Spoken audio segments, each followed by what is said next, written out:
وعنا wanaagsan qiyaarta qiimaha iyo qaayaha mudan oo Suudaanka TV waxa uu diisoo gudbinayaa wararkii ugu dambeeyay Soomaaliya qodobada hadii alla qadaraan qaybtan ku eegi doonana waxa kamid ah madaxweyne Xasan Sheekh Maxamuud Muuse Biixi iyo Ismaaciil Cumar Geelle oo qaab irir Soomaaliya ku sharqoolaya reer Laascaanood waxaan muuqaalkan ku faahfaahin doonaa rabshadaha xilligan dib uga bilowday Laascaanood wararkii ugu dambeeyay gulufka dagaal iyo sidoo kale beesha dhulbahanto wacad ku martay inaysan dhageysan doonin dhawaaqyada guracana ka imaanaya Ismaaciil Cumar Geelle hugan magaca urur goboleedka Igaad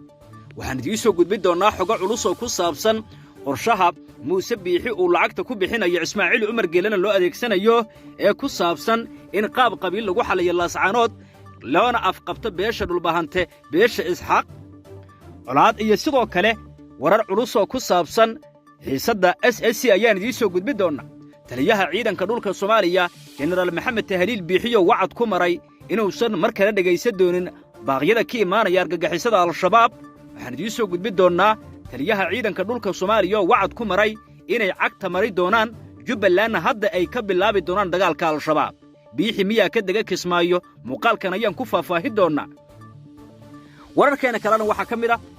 ciidanka militariga Soomaaliya ku sugan gobolka Mudug oo gacanta ku soo dhigay maleeshiyaad argagixiso ah kuwaasoo doonayay inay isku qarxiyaan xirooyin ciidanka qaranka Soomaaliya ay ku leeyihiin gobolka Mudug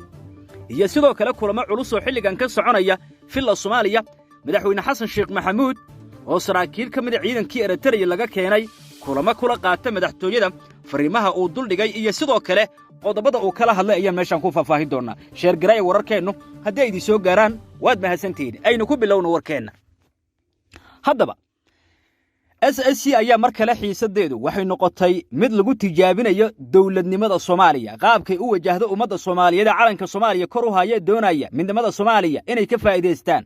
kuna helaan xurriyad iyo nabadgelyo midnimada Soomaaliya iyagoo markaasi dhinacooda ka difaacaya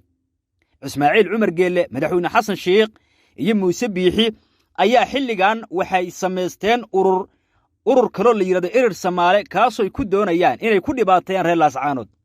siday hadda wax u socdaan marka loo fiiriyo waxay ka dhigan tahay caqabad weyn oo u soo hoyatay ummadda Soomaaliyeed gaar ahaan SSC dadka degan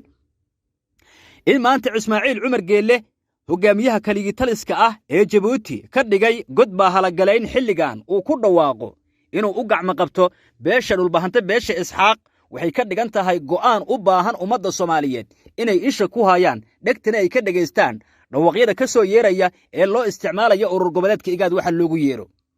beesha degan SSC ayaa xilligan waxay bilaabeen iibsiga hubka culus iyo sidoo kale inay difaac ka galaan duulaanka lagu soo qaaday dadkooda iyo deegaankooda gabar iyo wiil ciroole iyo caruur iyo sidoo kale guud ahaan cid walba awood u leh inay hub qaadi karto xilligan waxa loo geliya tuutaha waxana garbaha loo suray qoryaha waaweyn iyo kuwa fudfudud si ay isaga difaacaan duulaanka beesha Isxaaq haddaba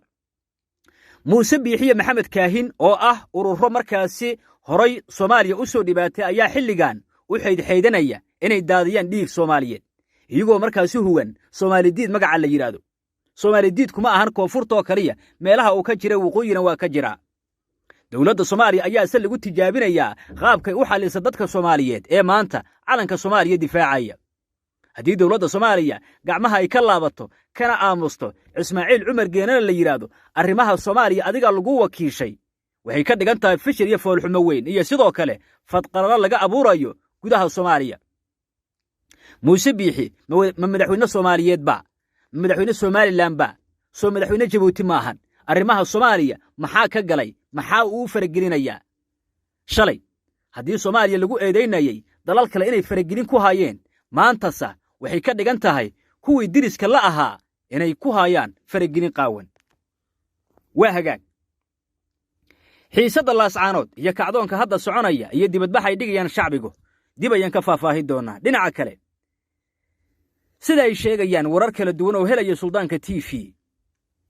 waxa isi soo taraya go'aano culus oo laga abaabulayo xarunta filla Soomaaliya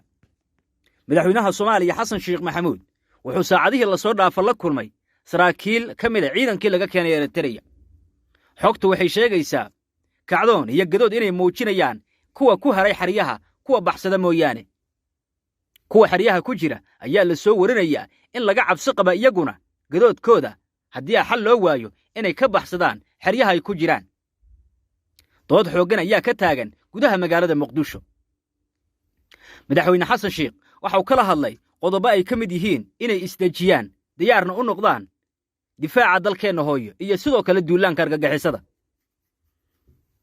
ciidankii laga keenay Eritrea ayaa loo kala qaybiyey qabiil iyo sidoo kale waxaysan aqoon oo aan lagu soo tababarin. maantase waxay ka dhigan tahay dawladdii Soomaaliyeed inay ciidankii qabiil ku kala xulanayso. waa fishil iyo foolxumo weyn ee u soo hoyatay dawladdii Soomaaliyeed. taas ayaana u baahan in tallaabo la qaado ku saabsan sida loo xalli karo xiisadda ka taagan ciidankii lagu soo tababaray Eritrea. wararkaas waxay ku soo kordhaa dib ayaan ka faahfaahi doonnaa. dhinaca kale taliyaha ciidanka dhulka Soomaaliya Generaal Maxamed Tahliil Biixi waxa uu yidhi waxaan diyaar u nahay meel kastoo argagixisadu ay ku dhumalaysanaya inaan kula dagaalanno. koonfur galbeed iyo sidoo kale Jubbaland ayaan u diga raga doonnaa markaan soo gabagabayno feeska koowaad ee galmudug iyo Hirshabeelle. taliya Biixi ayaa yidhi shabaab waa jabay, shabaab waa cararay, waa isu kaaya soo dhiibay. meediyahaana ka tusi doonnaa inta isusku ay soo dhiibtana waa idin tusaynaa haddii ilaaha yidhaahdo. waxaan diyaar u ahay meel kasta oo dalka Soomaaliya ku taalla anoo xoogga dalka Soomaaliyeed wakiilka ah taliya ciidanka dhulkaana ah inta shabaab ku jira inaanna ka harin oo aanu ku dhimanno oo aan difaacno oo aan cayrino. wabihi nastaciin calaa umuuri diyaa waddiin. aad celiyo dhallinyarada isa soo xilqaantay oo iyagoo meel fog jooga aad baan ugu mahadcelinayaa. waxaan rabaa halkaa inaan ka caddeeyo ama ka sheego ciidamada xoogga dalka Soomaaliyeed iyo ciidamada kacdoonka dib u xoreynta maalmihii ugu dambeeyey inay wadeen howlgal dheeraad ah oo ay ka wadeen aaga kala duwan oo ku xeeran xaradheere dhammaantoodna guula laga soo hooyey. waxaa xoogga dalka Soomaaliyeed ka go'an shacabka halkan degan ilaa uu xoreeyo inuusan ka tegin kana laaban. runtii waa ka mahadcelinaynaa dadka reer galmudug garab istaagooda ay ciidamada garab istaageen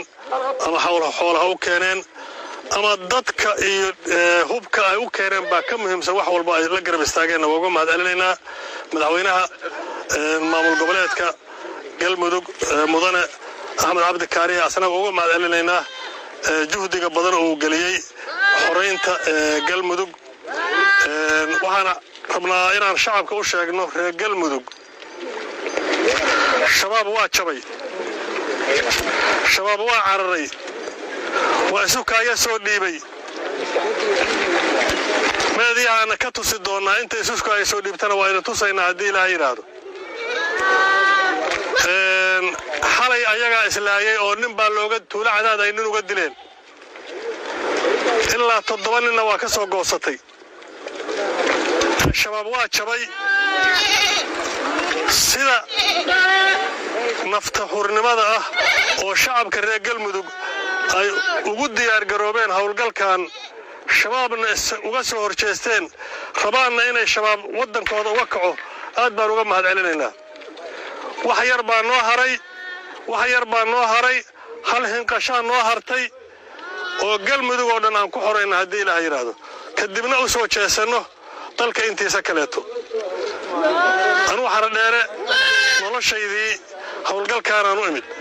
waxaan diyaar u ahay meel kasta oo dalka Soomaaliya ku taalla anoo xoogga dalka Soomaaliyeed wakiilka ah taliya ciidanka dhulkaana ah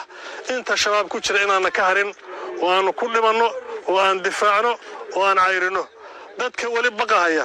oo aan anugu ogahay oo isoo waco markay telefoonada igula soo hadlahayaan ee telefoonka la dhuumanayo aan la fogaado ha baqinina. shabaab mar dambe idinma gumaysanaya ha baqinina haddii ilaaha yidhaahdo. ha baqinina soo dhiirada hubkii aad xabaalateen la soo baxa. hadalka iigu xiga waxaan tirin doonaa beelaha soo gurmaday iyo tiro walba inta ka soo gurmatay haddaba ha la ogaado haddii ilaaha yidhaahdo. hadalka iigu xiga beel walba inta ka soo gurmatay baan sheegin. Soomaali baan ogeysiinayaa. waa taliyaha ciidanka dhulka Soomaaliya Generaal Maxamed Tahliil Biixi oo si cad xaradheere mar kale uga dhawaaqay feeska markaas ugu dambe inay soo gabagabay doonaan una gudbi doonaan goobaha kale. sidaad maqlayseen waxa uu yidhi argagixisada iyaga ayaa xilligan isxasuuqaya waxay iska dileen wiilal ay markaasi ku qasbeen inay dagaalka ay galaan. akhyaarta qiimaha iyo qadarinta mudan qodobadana soo aadan waxaan ku faahfaahin doonaa warar kale oo aad u culus. waadna mahadsantihiin qaybtaana halkan ayaan ku soo gabagabaynayaa nabadgelyo.